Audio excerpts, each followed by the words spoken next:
Hai semuanya, perkenalkan nama saya Natasha Gwendin Tandarto. Saya dari jurusan Accounting 24 dengan NIM 01060424100014. Hari ini saya akan menjelaskan beberapa pengertian dan tutorial cara menggunakan Excel untuk mulai dari persamaan dasar akuntansi, jurnal, buku besar hingga neraca saldo. Pertama itu persamaan dasar akuntansi. Nah, formula atau rumus dari persamaan dasar akuntansi sendiri itu adalah aktiva atau aset sama dengan liabilitas dan ekuitas. Nah, gimana sih rumusnya? Aktiva atau aset itu harus sama dengan kewajiban dan ekuitas. Kewajiban sendiri itu liabilitas dan ekuitas itu harus sama dengan aktiva atau aset. Nah, aset sendiri itu adalah sumber daya yang dimiliki oleh perusahaan. Sedangkan liabilitas sendiri itu atau kewajiban yang harus dibayarkan oleh perusahaan. Yang terakhir, ekuitas adalah hak dari pemilik. Misal, setoran pemilik, pengambilan pribadi atau privat, pendapatan, dan juga beban. Selanjutnya, saya akan menjelaskan mengenai jurnal. Nah, jurnal sendiri adalah pencatatan transaksi yang dilakukan secara kronologis. Yang dimaksud dengan kronologis adalah urut. Jadi misal tanggal 1, 2, 3, 4 hingga akhir bulan yaitu tanggal 30 atau 31. Nah, setiap transaksi itu dicatat dengan debit atau kredit. Selanjutnya, buku besar. Nah, buku besar sendiri adalah kumpulan akun-akun yang telah dikelompokkan. Jadi, misal, kas sendiri, peralatan sendiri, perlengkapan sendiri. Jadi, semua dipisah-pisah sesuai dengan akunnya masing-masing. Nah, saldo akun di buku besar nanti berasal dari jurnal dan saldo-saldonya tadi itu akan digunakan untuk menyusun laporan keuangan. Dan yang terakhir, neraca saldo. Neraca saldo sendiri itu adalah penjumlahan atau semua akun di buku besar yang saldonya pada akhir periode. Jadi kan tadi kita sudah menyusun buku besar ini sudah mengikuti tanggalnya. Misal kas sendiri dari tanggal 1 hingga tanggal 30. Nah, nanti itu dijumlahkan, dikalkulasikan, dan di akhirnya, hasil akhirnya, saldo akhirnya tadi itu akan diposting ke neraca saldo. Jadi, setelah masuk ke neraca saldo, nanti akan ada pembukuan untuk melihat apakah seimbang atau tidak. Nah, agar keterangan dan jawabannya bisa digabung, kita akan menggunakan rumus concatenate. Nah, dari rumus ini itu bisa menggabungkan menjadi satu, nih, join several text strings into one text strings. Jadi bisa digabung jadi satu. Nah, yang harus dilakukan adalah, karena kita mau angkanya di depan, otomatis kita harus klik dulu angkanya, lalu beri titik koma, petik, diberi spasi agar nantinya angka dan keterangan tidak terlalu dempet, diberi petik 2, titik koma lagi, lalu baru kita klik keterangannya. Lalu tutup kurung. Kita enter. Nah, seperti ini. Apabila tidak diberi spasi di antara petik 2, maka kedua ini akan gabung menjadi satu. Contohnya seperti ini. Kita coba bersama-sama. Kita pencet concatenate-nya, lalu teks pertama angka, diberi titik koma, petik, petik, titik koma lagi, lalu keterangannya, tutup kurung. Berbeda kan? Maka dari itu kita harus kasih spasi agar ada jaraknya. Nah, kita tidak perlu untuk mengetik lagi rumusnya, kita tinggal copy, Ctrl C, lalu kita drag sampai bagian paling akhir yaitu bank, lalu tinggal di Ctrl V atau copy.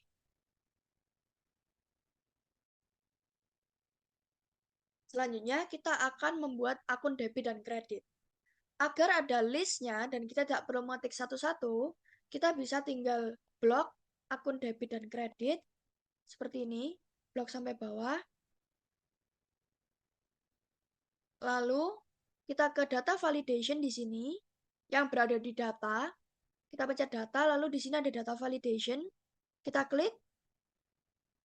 Lalu, pada settings, kita rubah ke list. Dan source-nya, kita ke COA. Di COA ini, keterangannya kita drag dari kas hingga bank. Lalu kita oke. Nah, di sini akan ada listnya. Jadi kita tidak perlu mengetik satu-satu. Di sini sudah ada list yang sudah disesuaikan dengan COA tadi. Nah, karena kita udah memunculkan nih dari akun debit dan akun kreditnya, sekarang kita ingin memunculkan secara otomatis dari COA.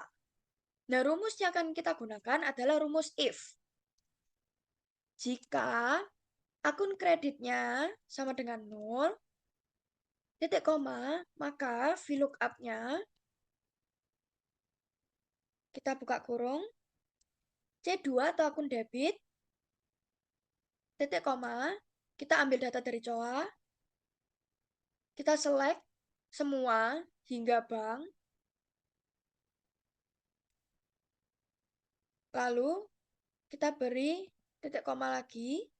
Karena kita ingin memunculkan data dari COA, di sini anggapannya kan keterangan itu berada di kolom 1, COA di kolom 2, dan gabungan itu di kolom 3. Maka kita harus mengetik angka 2, karena COA berada di kolom kedua. Karena kita ingin memunculkan data exact, maka kita harus mengetik false, exact match.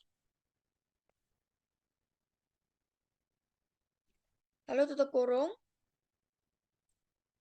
Kita copy rumus ini, lalu kita kembali ke jurnal, lalu kita paste. Dan setelah itu, VLOOKUP ini kita copy lagi. Kita beri titik koma, lalu kita paste.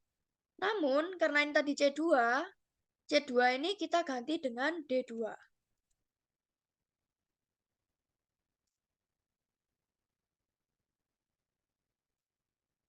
Sudah. Setelah ini, kita beri titik koma lagi dan diberi petik agar tidak terlalu dempet lagi.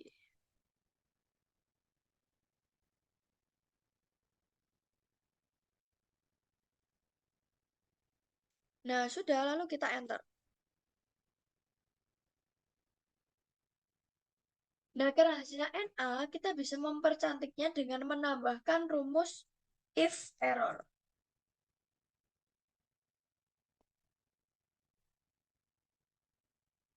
Lalu, di akhir sini kita akan menambahkan titik koma, petik, spasi, petik. Di enter. Nah, hasilnya kosong kan? Berbeda dengan tadi yang ada NA-nya. Nah, agar rumus COA dan keterangan serta akun ini tidak berpindah karena akan di-copy ke bawah, kita harus memberikan string. Nah, string sendiri berbentuk seperti logo dolar. Seperti ini. Dan diletakkan di antara hurufnya. Yaitu di sini dan di sini. Setelah di string tadi, kita bisa copy ke bawah.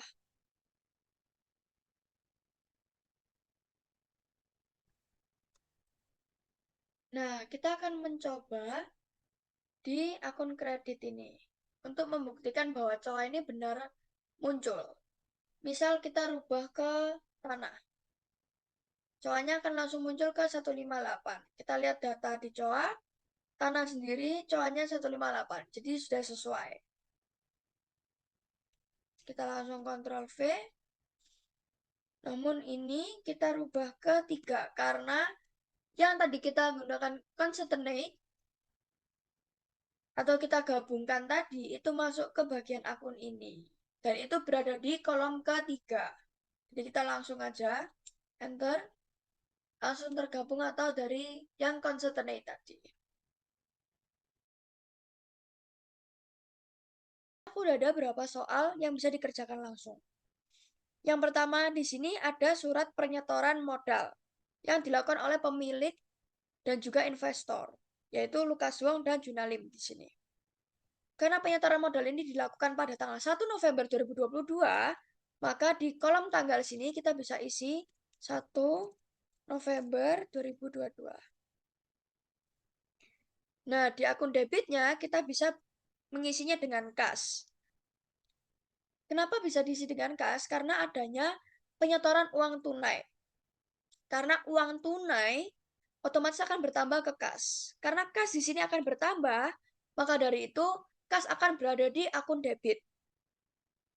Selanjutnya, peralatan salon sejumlah 25 juta. Maka di bawah kas ini kita akan ketik peralatan. Dan yang terakhir, perlengkapan salon sejumlah 3,5 juta. Terakhir ini perlengkapan. Nah, karena 3 ini sudah masuk di akun debit, untuk akun kreditnya berisi modal. Karena modal ini bagian dari hak atau ekuitas, otomatis akan bertambah di kredit. Di sini kita akan isi kasnya 100 juta, lalu peralatannya sejumlah 25 juta, dan yang terakhir perlengkapannya senilai 3,5 juta. Nah, untuk modalnya, ketiga ini dijumlahkan. Jadi langsung saja 128.500.000. Kita lanjut ke soal kedua. Ini adalah invoice. Nah, jangan terkecoh antara invoice dan kwitansi ya. Karena invoice itu adalah surat penagihan. Jadi kita posisi belum membayarnya. Jika kwitansi itu adalah bukti pembayaran. Jadi kita sudah menyelesaikan atau sudah membayarnya. Di soal nomor ini itu terjadi di tanggal 3 November 2022. Maka di tanggal kita bisa mengisi 3 bulan 11 2022. Di sini ada pembelian perlengkapan. Kenapa perlengkapan? Karena ini barang yang bisa habis atau jangka waktunya tuh kurang dari setahun. Kalau peralatan itu yang tidak bisa habis. Karena ini shampoo, conditioner, dan pewarna rambut yang bisa habis, otomatis ketiga ini masuk dalam perlengkapan. Nah, jumlah atau totalnya itu 1.050.000.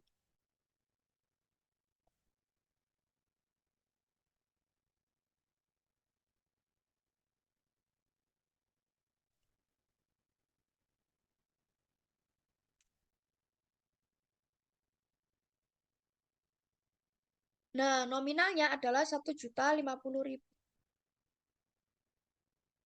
Karena ini berupa invoice, otomatis kita belum membayarnya. Jadi masuk ke utang usaha dengan nominal yang sama.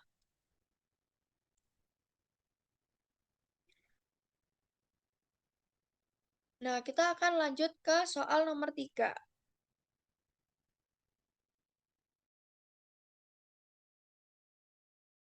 Di soal nomor 3 ini terjadi di tanggal 4 November 2022. Jadi kita bisa mengetik 4 bulan 11 2022.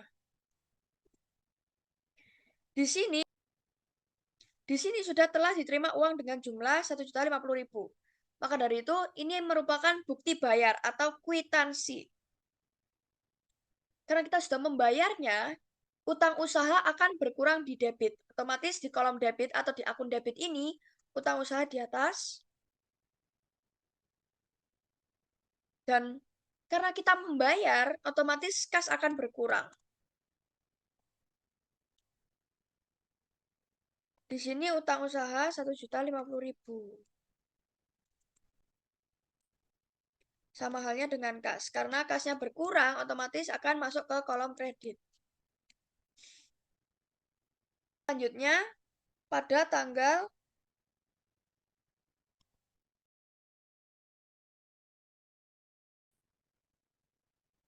di soal selanjutnya, ini terjadi di tanggal 5 November 2022.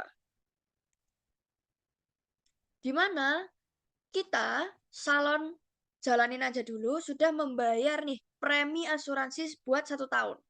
Otomatis karena belum habis, atau kita nih baru memulainya dan belum memakainya sama sekali, atau belum habis pakai selama atau belum habis selama 1 tahun, otomatis masuk ke asuransi dibayar di muka. Karena ini pembayaran, otomatis kasnya akan berkurang di kredit. Kenapa asuransi dibayar di muka itu masuk ke debit? Karena bagian dari aset. Sejumlah 8.500.000.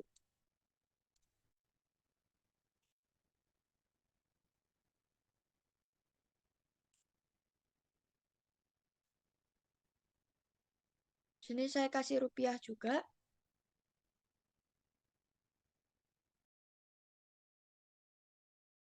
soal selanjutnya adanya cicilan piutang. Di sini terjadi di tanggal 6. Jadi kita tulis di kolom tanggal ini 6 November 2022. Nah, karena belum ada pembayaran, otomatis ini full masuk ke piutang usaha. Karena posisinya customer yang hutang ke kita. Jadi karena piutang usaha ini termasuk dalam aset, otomatis bertambah di debit. Setelah itu, karena ini customer yang hutang dan kita sudah menjalankan kewajiban kita atau kita sudah memberikan jasa kita, otomatis sudah bisa masuk ke pendapatan jasa. Nah, karena ini posisinya pendapatan, nah untuk pendapatan sendiri itu bertambah di kredit. Maka dari itu langsung di akun kredit ini masuk pendapatan jasa. Untuk nominalnya sejumlah 6 juta.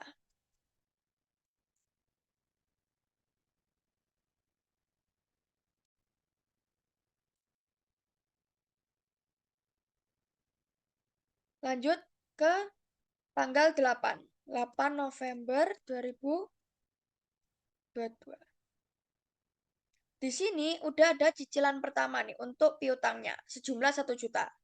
Otomatis di sini kasnya bertambah karena kita sudah dibayarkan 1 juta, otomatis kasnya di akun debit senilai 1 juta.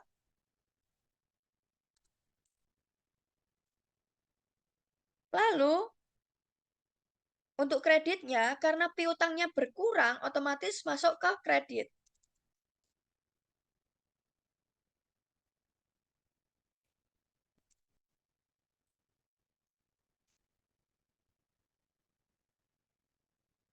Lanjut ke tanggal 9. Di mana customer ini menyicil lagi nih untuk utangnya customer ke kita. Jadi kita langsung tulis aja untuk tanggalnya 9 November 2022 sama kasnya bertambah di debit dan piutangnya di kredit karena berkurang. Lalu untuk nominalnya sejumlah 350.000.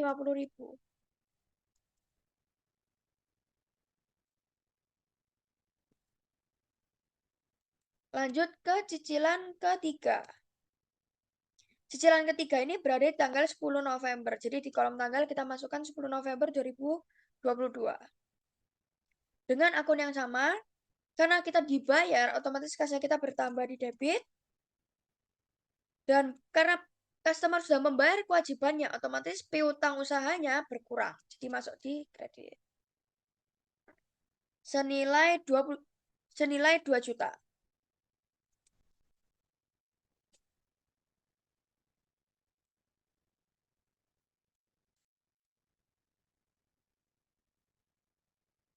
Dan untuk cicilan keempat di tanggal 11 November.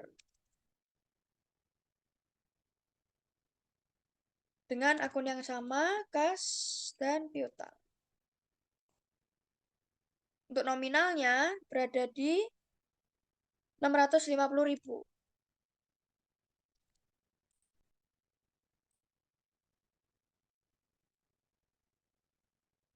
Saya ingin memberikan tips and tricks untuk menambahkan nomor.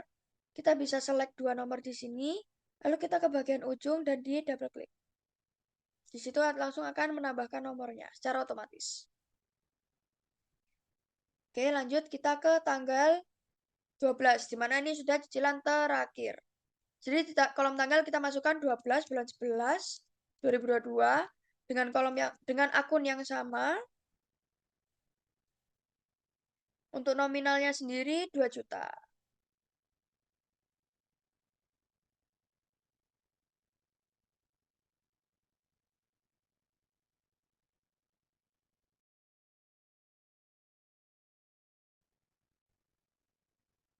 Nah, kita lanjut ke soal berikutnya, yaitu ada invoice atau penagihan untuk sewa bangunan.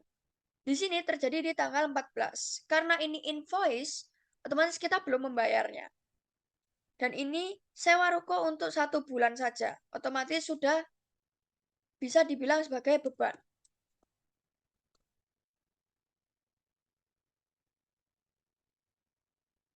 Karena ini mempengaruhi ekuitas, otomatis dia masuk di debit. Karena kita belum membayarnya, otomatis ini masuk ke utang usaha. Senilai 45 juta.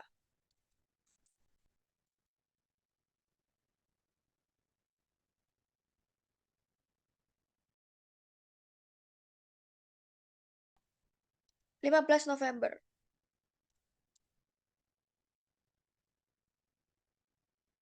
Karena di sini kita sudah membayarnya, maka dari itu utang usahanya akan berkurang. Karena utang usaha itu bagian dari kewajiban, maka akan berkurang di debit. Senilai 45 juta. Dan karena kita membayarnya, otomatis kas kita berkurang 45 juta.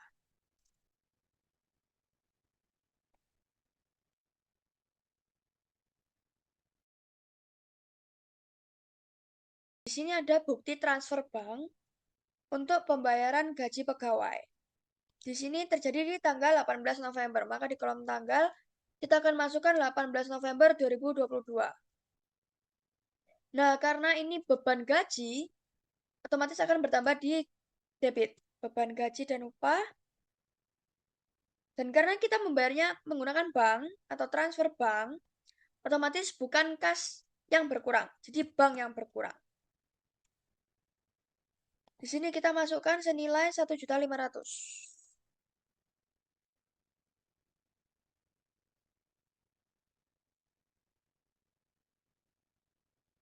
Kita lanjut ke soal berikutnya.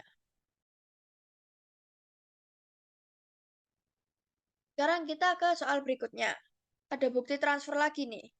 Di tanggal 20 November 2022. Jadi di kolom tanggal kita masukkan 20 November 2022. Di sini adanya uang muka appointment tanggal 23 November. Otomatis customer sudah membayarnya, namun kita sebagai pemberi jasa itu belum memberikan jasa kita. Otomatis ini masuk ke pendapatan diterima di muka. Karena ini uangnya sudah kita terima, otomatis bank akan bertambah di debit. Jadi untuk kolom debit kita akan masukkan bank senilai 550.000. Dan karena ini pendapatan, otomatis pendapatan bertambah di kredit. Jadi pendapatan jasa diterima di muka. Kita besarkan kolomnya. Lalu ini jumlah 550.000. Saatnya kita selanjut ke soal berikutnya. Selanjutnya, di sini ada kwitansi dari kita untuk customer. Gimana kita sudah menyelesaikan nih jasa yang kita berikan. Kita sudah menyelesaikan nih kewajiban kita. Gimana ini terjadi di tanggal 23 November 2022. Di mana kita sudah memberikan jasa kita. Otomatis pendapatan jasa diterima di mukanya di debit.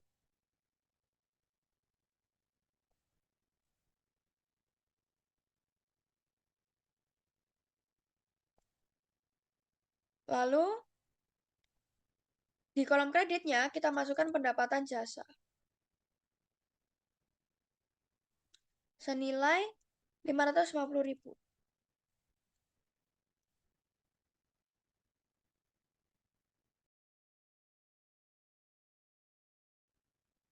Selanjutnya, adanya bukti struk pembayaran tagihan PLN.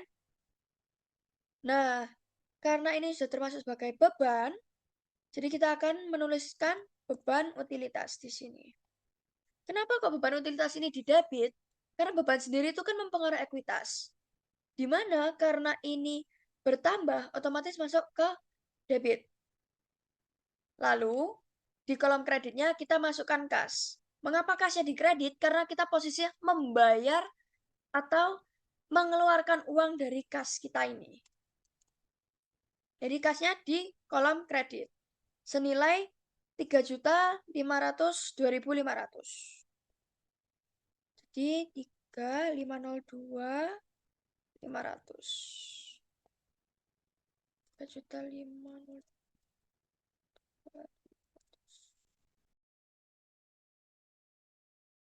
di tanggal 30 November 2022. Di sini ada bukti transfer lagi nih. 30 bulan 11 2022. Di mana adanya pembagian laba dividen.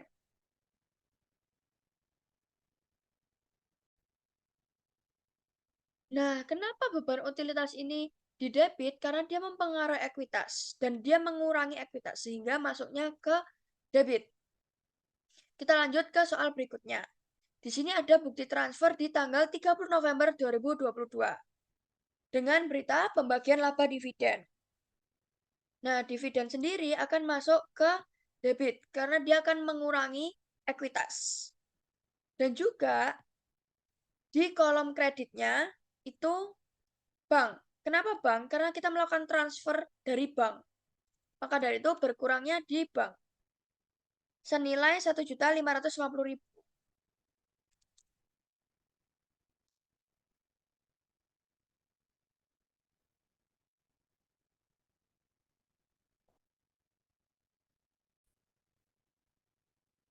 Sekarang saya akan menjelaskan alasan-alasan mengapa akun-akun ini bisa didebit maupun dikredit. Nah, yang pertama di sini ada kas, peralatan, dan perlengkapan. Di sini ketiga ini masuk dalam aktiva atau aset yang bertambah di debit. Sedangkan modal sendiri itu mempengaruhi ekuitas, otomatis bertambah di kredit. Selanjutnya, perlengkapan dan utang usaha. Nah, karena perlengkapan sendiri itu kan aset atau aktiva yang bertambah di debit. Maka dari itu sama seperti tadi, perlengkapan berada di debit. Untuk utang usaha sendiri, karena utang usaha ini bagian dari liabilitas atau kewajiban yang bertambah di kredit, otomatis utang usaha ini berada di kolom kredit. Selanjutnya, utang usaha berada di kolom debit dan kas berada di kolom kredit. Nah, kenapa utang usaha bisa di kolom debit? Karena utang usaha ini kewajiban, dan kewajibannya itu berkurang karena sudah terbayarkan, otomatis utang usaha yang kalau bertambah di kredit, ini kalau berkurang jadi di debit, jadi kebalikannya. Sedangkan karena kita membayar, kita mengeluarkan kasnya kita, otomatis kas masuk di kredit. Selanjutnya, asuransi dibayar di muka. Asuransi dibayar di muka sendiri itu termasuk aset, otomatis bertambah di debit. Karena kita membayar asuransi tersebut, maka kas kita berkurang dan maka dari itu masuknya di kolom kredit. Sama seperti ini, piutang usaha itu bagian dari aset. Maka dari itu, jika bertambah, akan masuk di kolom debit. Untuk pendapatan sendiri, karena pendapatan akan mengarah ekuitas, maka dari itu pendapatan berada di kolom kredit. Kas. Kas ini bertambah karena sudah terbayarkan nih piutangnya. Otomatis kas kita akan masuk ke debit. Untuk piutangnya, karena piutangnya sudah mulai terbayarkan, akibatnya piutangnya berkurang dong. Akhirnya masuk ke kredit. Begitu juga hingga nomor atau tanggal 12. Selanjutnya beban sewa. Beban sewa sendiri mempengaruhi ekuitas dan mengurangi karena kita membayar beban itu tadi. Maka dari itu masuknya di debit. Untuk utang usaha, karena kita masih posisinya hutang, utang sendiri itu sebagian dari liabilitas yang bertambah di kredit. Otomatis utang usaha sendiri masuk ke kolom kredit. Selanjutnya, utang usaha dan kas. Kenapa utang usahanya bisa didebit? Karena kita telah membayarkan utang kita, sehingga utang kita ini sudah berkurang. Dan kasnya masuk di kredit karena kita mengeluarkan kas kita untuk membayar hutang tadi. Soalnya beban gaji dan upah. Beban gaji sendiri mempengaruhi ekuitas, sehingga jika dia bertambah, otomatis akan didebit. Dan ada bank di kredit. Kenapa bank di kredit? Karena kita membayar beban gaji tersebut menggunakan bank. Otomatis berkurang di kredit. Selanjutnya, bank dan pendapatan jasa diterima di muka. Bank sendiri ini bertambahnya di debit. Anggapannya kita menerima uang tersebut sehingga bertambah di debit. Untuk pendapatan jasa diterima di muka karena mempengaruhi ekuitas juga sehingga pendapatan jasa diterima di muka itu masuk ke kredit. Selanjutnya, pendapatan jasa diterima di muka dan pendapatan jasa. Kenapa kok bisa begini? Karena pendapatan jasa diterima di muka, kita posisinya sudah menyelesaikan kewajiban kita dan bisa mengakuinya sebagai pendapatan jasa. Sehingga pendapatan jasa diterima di muka berada di debit dan pendapatan jasa sendiri berada di kredit. Selanjutnya beban utilitas dan kas. Beban sendiri mempengaruhi ekuitas seperti tadi, sehingga masuk di debit. Karena kita membayar untuk beban tersebut, otomatis kas kita berkurang dan akan masuk ke kredit. Dan yang terakhir, dividen. Nah, dividen ini juga mempengaruhi ekuitas, sehingga bertambah di debit. Karena kita membayar untuk dividen tersebut, karena kita membagikan laba dan membagikan dividen kita dari bank, otomatis dari bank kita itu akan berkurang dan masuk di kredit. Gitu. Selanjutnya, kita akan membuat buku besar. Untuk membuat buku besar, kita bisa menggunakan insert, pivot table, lalu new worksheet di sini, table dan range-nya dari jurnal. Jadi kita langsung select, kita langsung saja select,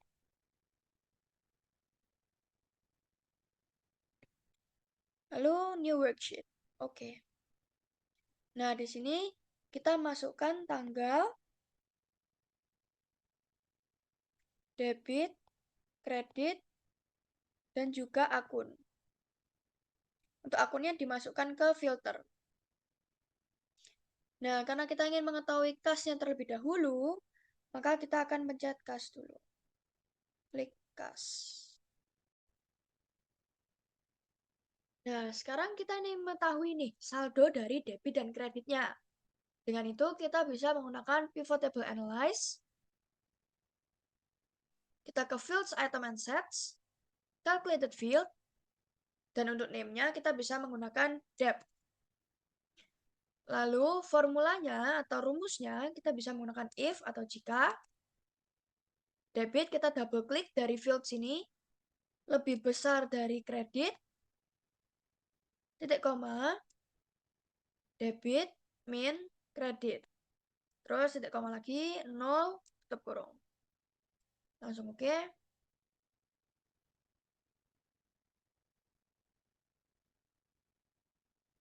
Oke, untuk di rumus kreditnya itu berkebalikan dengan debit. Jadi kita menggunakan calculated field lagi, dinamakan KRE. Lalu untuk rumusnya if, dan untuk namanya kita beri nama KRE. Lalu untuk rumusnya if, buka kurung, double klik kredit, lebih besar dari debit, titik koma, kredit, min, debit, titik koma, 0, tutup kurung. Kita oke. Nah, di sini kan sudah keluar nih, sum dari debitnya dan kreditnya. Lalu, untuk membuat buku besar itu kan per kategori. Jadi kita bisa copy, lalu kita beri jarak, kita paste di sini. Dan untuk kas ini, akunnya bisa diganti menjadi bank misal. Kita oke. Nah, langsung jadi bank. Lalu kita bisa melanjutkan. Misal ini dirubah menjadi piutang usaha. Oke. Dan terus sampai akhir. Karena takut kelamaan dalam videonya, saya langsung skip aja ke akhir buku besarnya.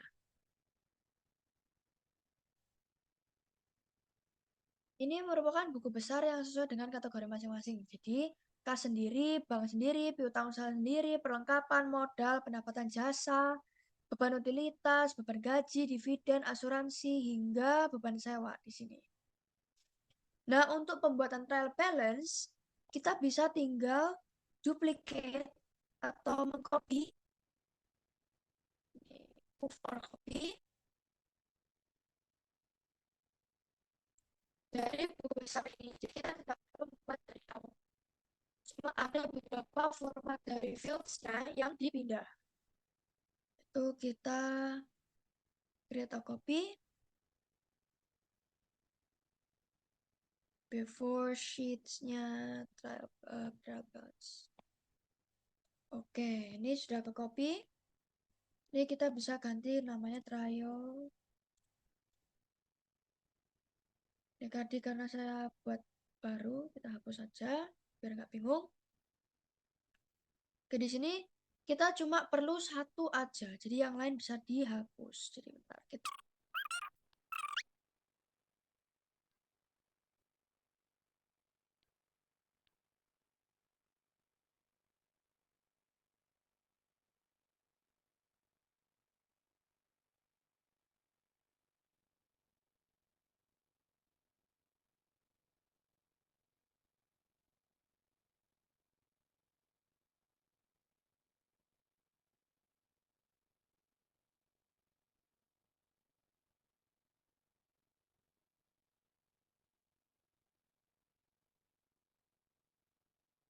Nah, tadi kan di sebelah kanan sini ada field list-nya.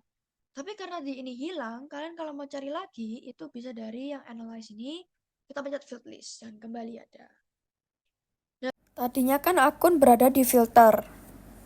Sekarang, untuk neraca saldo trial balance, akunnya dipindah ke rows. Setelah itu, kita nggak perlu tanggal di sini. Jadi tanggalnya langsung keluarin aja. Namun, karena kita memerlukan hanya total dari debit dan kreditnya aja, Jadi kita tidak perlu debit dan kreditnya, jadi langsung ke totalnya aja. nih, kita langsung gini aja. Nah, sekarang kita udah punya nih neraca saldonya. Tapi kalau kalian lihat, di sini grand totalnya tuh 0. Buat merubahnya, kita bisa ke desain. Tabelnya, lalu kita ke desain. Untuk grand totalnya, kita off. Lalu kita buat grand totalnya sendiri. Jadi kita langsung aja grand total. Kita pakai rumus sum atau sum. Kita langsung drag aja dari atas ke bawah. Langsung enter. Begitu juga yang sebelah kredit.